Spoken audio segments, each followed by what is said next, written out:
దేవుని దృష్టిలో నీకు ఒక విలువ ఉంది. దేవునికి నీ విషయంలో ఒక ఒపీనియన్ ఉంది.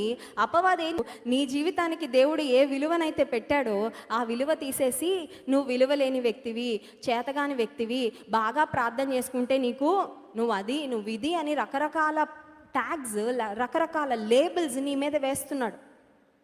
కానీ మనం గుర్తుపెట్టుకోవాల్సింది ఏంటంటే, మనుషులు మన మీద వేసే లేబుల్ని బట్టి మన విలువ, మన గుర్తింపు ఆధారపడి ఉండదు. కానీ దేవుడు మనల్ని ఎలా చూస్తున్నాడో, దేవుని దృష్టిలో మనకి ఏ విలువ ఉందో దాన్ని బట్టే మన విలువ ఆధారపడి ఉంది. హల్లెలూయా.